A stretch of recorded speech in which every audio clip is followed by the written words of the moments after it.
कि निर्गुण और सगुण में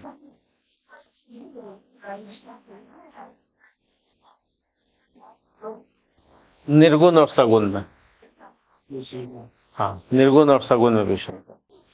ये जो आप लिख रहे हैं कैसे लिख रहे हैं? जैसे आप सेल्फ का नोट्स बना रहे हैं, नहीं, इस तरह से लिख रहे हैं।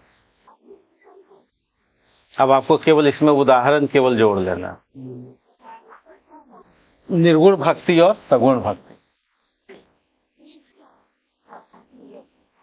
निर्गुण और सगुण भक्ति में हाँ विषमता।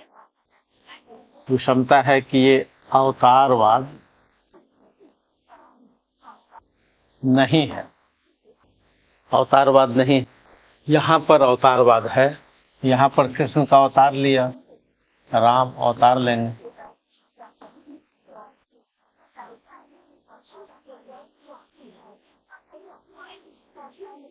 अंतर दोनों में क्या है कि निर्गुण भक्ति वालों में ईश्वर का अवतार नहीं होता, जबकि सगुण भक्ति वालों में ईश्वर का अवतार होता है। सगुण भक्ति का मतलब क्या हुआ? सूरदास और तुलसी। हम सूरदास और तुलसी की चर्चा कर रहे हैं, यानी कृष्ण काव्य और यहाँ का किसकी चर्चा कर रहे हैं? कबीर और जयसी। कबीर और जयसी की चर्चा कर रहे हैं, और हम असमानता की बात कर रहे हैं कि निर्गुण और सगुण में क्या डिफरेंस। एक तो अवतार का डिफरेंस, दूसरा जो डिफरेंस है, अवतार जब नहीं है तो इसलिए लीला या जो रास है, जो रास लीला इस बार शब्द आया, या रामलीला जो शब्द आया, ये यहाँ पर नहीं है, यहाँ पर होगा। यहाँ पर शब्द आएगा रास लीला, जो इस बार सिविल सेवा 2024 में पूछा गया, या रामलीला। लीला होगा यहाँ, क्योंकि यहाँ कोई अवतार ही नहीं है, तो इसलिए लीला का सवाल ही नहीं उठता। क्लियर है? तीसरी बात, यहाँ पर रहस्यवाद का साहित्य है। साहित्य एक बार सवाल पूछा गया, यानी रहस्यवाद है। यहाँ पर रहस्यवाद का राहित्य है। राहित्य है मतलब नहीं है। रहस्यवाद सगुण भक्ति में नहीं, रहस्यवाद निर्गुण भक्ति में उपस्थित है। चौथी बात, यहाँ पर भारतीय और फारसी प्रभाव अधिक, भारतीय एवं फारसी, या कहिए जो फारसी प्रभाव है, फारसी प्रभाव यहाँ पर दिखाई देता है, इम्पैक्ट है। सूफी काव्य में भी और फारसी प्रभाव दिखाई देता है। यहाँ पर फारसी प्रभाव कम है, फारसी प्रभाव कम, यहाँ पर अधिक है।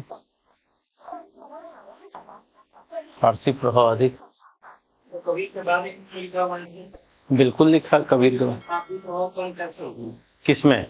क्योंकि इसमें रचनाकार सूफी हैं, और सूफियों का इम्पैक्ट भी, वहां रचनाकार सूरदास और तुलसीदास है। ठीक है?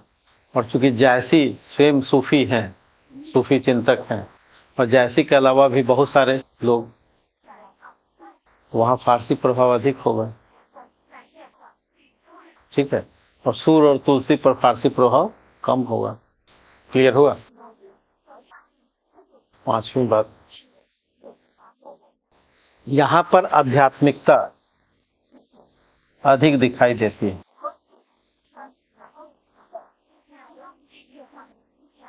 और मसनवी शैली, अच्छी बात, सूफियों में दिखाई देती है, सूफी में, और आध्यात्मिकता भी अधिक दिखाई देती है।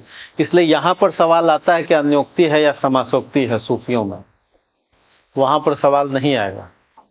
हम लोग समझेंगे कि अन्योक्ति और समासोक्ति की आध्यात्मिकता ज्यादा दिखाई देती है ना। यहाँ पर चूंकि जीवन के करीब है, तो आपको लगेगा कि सांसारिकता, लौकिकता अधिक, और कृष्ण में तो बहुत ज्यादा लौकिकता है। कृष्ण में तो बहुत ज्यादा लौकिकता है। लौकिकता का मतलब कि हमारे करीब लोक समाज में, और एक आध्यात्मिकता का मतलब है पारलौकिक विचार। मसनवी शैली है सूफियों की। मसनवी शैली समझ लेते हैं कि मसनवी शैली है क्या। मसनवी एक तरह की लिखने की शैली, लेखन शैली, राइटिंग स्टाइल। ये राइटिंग स्टाइल में सबसे पहले हम खुदा की वंदना करते हैं, फिर उसके बाद पैगंबर के, खुदा के साथियों की वंदना, पैगंबर के जो साथी उनकी वंदना करता है। लिखने का जो स्टाइल है, जैसे तुलसीदास का रामचरितमानस देखेंगे तो मंगलाचरण से शुरू होता है, लेकिन पद्मावत कैसे शुरू होता है? खुदा की वंदना से, और फिर खुदा के साथियों की वंदना से, और फिर तीसरे स्तर पर राजा की वंदना, किंग, उस समय का जो राजा, उसकी वंदना होती है। और फिर उसके बाद स्टोरी पर लोग आते हैं। यानी ये जो लिखने का जो स्टाइल है उसको कहते हैं मसनवी शैली। हाँ, खुदा के साथी, पैगंबर के साथी, और फिर उसके बाद राजा। यानी उस समय का राजा है शेरशाह। जब जैसी लिख रहा है तो शेरशाह की वंदना भी होगी। सगुन भक्ति में जो लेखन शैली है ये मंगलाचरण है। रामचरितमानस में मंगलाचरण, जैसे देखिए यहाँ पर क्या है, ये रामचरितमानस है, तो इसका स्टार्ट कैसे होगा? मंगलाचरण से होगा। देखिए संस्कृत में ये सब लिखा हुआ है, ये मंगलाचरण लिखा हुआ है संस्कृत में, ठीक है। जबकि पद्मावत कैसे होगा? पहले खुदा की वंदना होगी, फिर खुदा के साथी की, और फिर कैसे होगी? राजा की, और तब स्टोरी पर आएगा, रत्नसेन वाली स्टोरी पर। ये जो लिखने का स्टाइल है उसको क्या कहा गया? मसनवी शैली कहा। और सभी सूफी रचनाओं में क्यों ऐसा है? क्योंकि मसनवी फारसी इंपैक्ट है, फारसी प्रभाव, क्योंकि बाहर से लोग हैं। क्लियर है? मसनवी नाम हुआ, ये जो स्टाइल है वो उस स्टाइल को वो कहते हैं। हाँ, खुदा पहले लिखा जाएगा, यहाँ पहले भगवान लिखा जाएगा, राजा के बारे में लिखेंगे, उनको राजा के बारे में उन्होंने नहीं लिखा।